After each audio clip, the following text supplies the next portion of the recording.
Halo, saya Laurencia Yosinta Valentina dengan NIM 203020886. Sekarang saya akan memaparkan tugas video pembelajaran pasar uang dan pasar modal. Pada kali ini, saya akan menjelaskan tentang pasar modal di Indonesia. Klasifikasi pasar modal di Indonesia. Produk pasar modal secara umum dapat dibagi menjadi dua, yaitu produk pasar modal dengan cara investasi langsung, yaitu saham dan obligasi, dan produk pasar modal dengan cara investasi tidak langsung, yaitu reksadana. Kemudian, seiring dengan perkembangan, produk tersebut mengalami perkembangan, sehingga muncul produk derivatif, variasi, dan produk hybrid yang memiliki gabungan-gabungan karakteristik tersebut. Secara umum, klasifikasi produk pasar modal dengan investasi langsung dapat dibagi menjadi berikut. Yang pertama adalah saham. Saham merupakan bukti penyertaan atau kepemilikan dalam suatu perusahaan. Karakteristik yuridis sebagai pemegang saham yaitu yang pertama limited risk, yaitu pemegang saham hanya bertanggung jawab terhadap sejumlah dana yang disetorkan dalam perusahaan. Yang kedua, ultimate control, yaitu pemegang saham secara kolektif akan menentukan arah dan tujuan perusahaan. Yang ketiga, residual claim, yaitu sebagai pihak terakhir yang memperoleh pembagian hasil usaha perusahaan dan sisa aset dalam proses likuidasi perusahaan setelah kreditur. Pada dasarnya, ada dua keuntungan yang diperoleh investor dengan membeli atau memiliki saham. Yang pertama, dividen. Dividen merupakan pembagian keuntungan yang diberikan perusahaan dan berasal dari keuntungan yang dihasilkan perusahaan. Dividen diberikan setelah mendapat persetujuan dari pemegang saham dalam RUPS. Jika seorang pemodal ingin mendapatkan dividen, maka pemodal harus pemegang saham tersebut dalam kurun waktu yang relatif lama, sehingga kepemilikan saham berada dalam periode di mana diakui sebagai pemegang saham yang berhak mendapatkan dividen. Dividen yang dibagikan perusahaan dapat berupa dividen tunai, artinya kepada setiap pemegang saham diberikan dividen berupa uang tunai dalam jumlah rupiah tertentu untuk mendapat setiap saham. Atau dapat pula berupa dividen saham yang berarti kepada setiap pemegang saham diberikan dividen sejumlah saham, sehingga jumlah saham yang dimiliki seseorang pemodal akan bertambah dengan adanya pembagian dividen saham tersebut. Yang kedua adalah capital gain.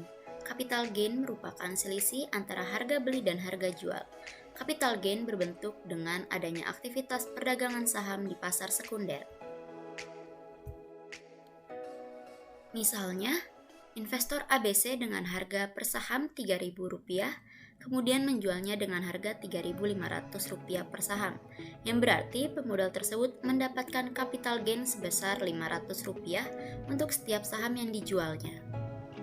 Dalam instrumen investasi, saham memiliki risiko antara lain yaitu capital loss, merupakan kebalikan dari capital gain. Dalam saham terdapat juga saham syariah, yaitu merupakan saham yang bidang usahanya memenuhi prinsip syariah. Secara konsep, saham syariah merupakan saham yang bidang usahanya memenuhi prinsip syariah. Yang dimaksud yaitu perusahaan yang bidang usahanya tidak bertentangan dengan prinsip syariah seperti perusahaan rokok, minuman keras, perbankan yang menganut riba dan perjudian. Kedua, perusahaan yang tingkat hutangnya tidak berlebihan dengan debt to equity ratio maksimal 82% atau debt ratio maksimal 45%. Yang ketiga, perusahaan yang memiliki pendapatan yang tidak memenuhi kaidah syariah seperti bunga bank, namun pendapatannya tersebut kurang dari 10% total pendapatan perusahaan. Secara berkala, OJK dan Bursa Efek Indonesia bekerja sama dengan Majelis Ulama Indonesia menerbitkan daftar yang disebut sebagai Indeks Saham Syariah Indonesia atau ISSI. Indeks ini secara berkala diperbarui setiap 6 bulan yang terdiri dari saham-saham di Bursa Efek Indonesia yang memenuhi kaidah syariah. Sewaktu-waktu daftar ini juga bisa dapat diperbarui apabila terdapat aksi korporasi yang menyebabkan perusahaan pada klasifikasi perusahaan.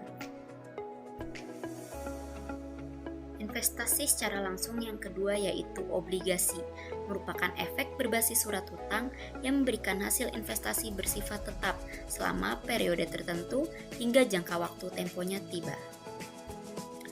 Yield obligasi yaitu pendapatan atau imbal hasil atau return yang akan diperoleh dari investasi obligasi dinyatakan sebagai yield, yaitu hasil yang akan diperoleh investor apabila menempatkan dananya untuk dibelikan obligasi.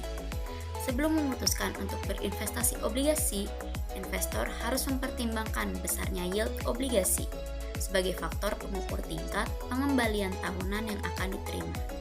Ada dua istilah dalam penentuan yield, yaitu current yield dan yield to maturity.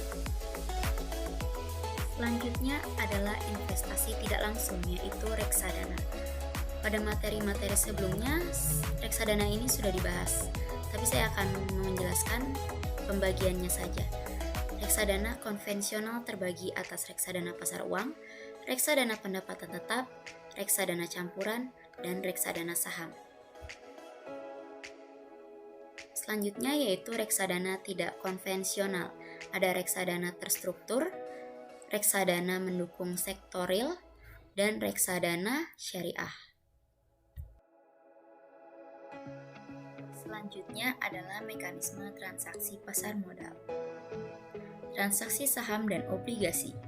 Secara umum, transaksi surat berharga untuk saham dan obligasi dapat dibagi menjadi transaksi pada pasar perdana dan transaksi pada pasar sekunder.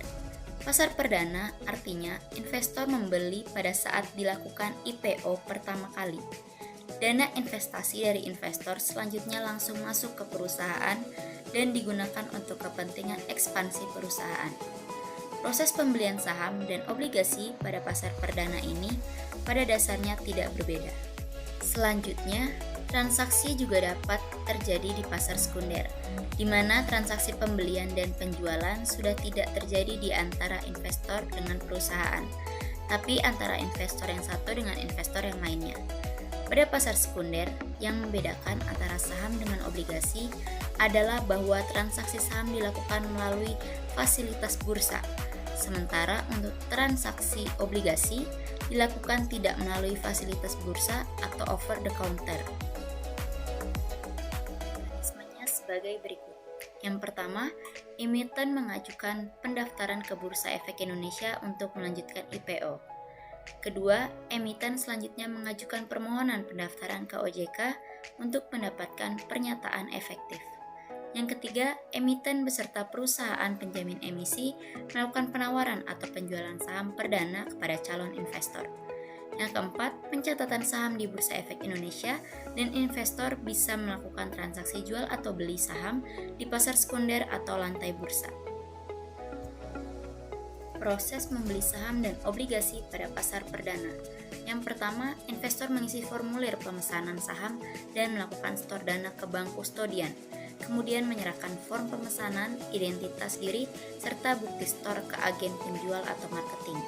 Kedua, agen penjual akan menyerahkan formulir pemesanan saham ke penjamin emisi untuk kemudian dilanjutkan ke Biro Administrasi Efek atau BAE untuk mendapatkan penjatahan saham. Setelah mendapatkan konfirmasi dari BAE untuk penjatahan saham, maka informasi tersebut akan langsung diinformasikan ke investor. Yang ketiga, form pemesanan saham akan dikumpulkan secara kolektif di BAE. Investor institusi. Yang pertama, fotokopi KTP atas nama direktur. Kedua, fotokopi akte pendirian dan anggaran dasar. Ketiga, fotokopi NPWP. Keempat, mengisi dan menandatangani FPPS aplikasi asli badan usaha rangkap 5. Yang kelima, membayar jumlah pesanan. Selanjutnya adalah transaksi saham dan obligasi di pasar sekunder. Yang pertama, investor datang ke perusahaan sekuritas untuk melakukan pembukaan rekening efek dan memperoleh kartu acuan kepemilikan sekuritas atau AKSES, atau disebut juga sebagai Single Investor Identification, yang diterbitkan oleh KSEI. Kedua, investor mempelajari kinerja perusahaan dengan melihat beberapa aspek seperti data-data makroekonomi, laporan keuangan, serta prospek bisnis perusahaan. Yang ketiga, investor menghubungi pialang atau broker yang akan membantu dalam melakukan transaksi jual dan beli saham. Keempat, setelah terjadi transaksi jual atau beli saham, investor akan dikirim bukti transaksi saham melalui surat elektronik atau email. Berikut adalah gambaran jadwal transaksi perdagangan yang ada di Bursa Efek Indonesia. Jadwal pre-opening transaksi perdagangan. Kedua, jadwal transaksi perdagangan dalam satu hari. Selanjutnya, jadwal pre-closing transaksi perdagangan. Selanjutnya, jadwal post-trading. Cara transaksi reksadana. Berbeda dengan transaksi saham dan obligasi, tidak ada pasar primer dan sekunder dalam bertransaksi di reksadana. Transaksi reksadana dilakukan oleh investor dengan cara membeli unit penyertaan dari manajer investasi yang menjualnya kembali ke manajer investasi. Proses tersebut dapat dilakukan secara langsung atau melalui agen penjual. Secara umum, transaksi reksadana dapat dibagi menjadi tiga, yaitu transaksi pembelian atau subscription, transaksi penjualan atau redemption, dan transaksi pengalihan atau switching. Dalam semua transaksi dikenal dengan istilah in good fund dan incomplete application. Selanjutnya saya akan bahas tentang profesi-profesi yang ada di pasar modal. Yang pertama, perizinan dan sertifikasi profesi. Untuk dapat bekerja di pasar modal, ada beberapa bidang pekerjaan yang membutuhkan perizinan untuk sertifikasi. Yang pertama, wakil perantara pedagang efek atau WPPE, yaitu broker. Yang kedua, wakil penjamin emisi efek atau WPEE atau underwriter. Yang ketiga, wakil manajer investasi atau WMI atau investment manager. Berikut adalah peluang-peluang karir dalam pasar modal, yaitu profesi broker, profesi research analysis, profesi investment banker, profesi riset, pengelola dana, dan marketing pemasaran. Sekian pemaparan materi dari saya tentang produk pasar modal, mekanisme perdagangan efek, dan profesi di pasar modal. Mohon maaf bila salah dalam pengucapan dan penyampaian. Terima kasih.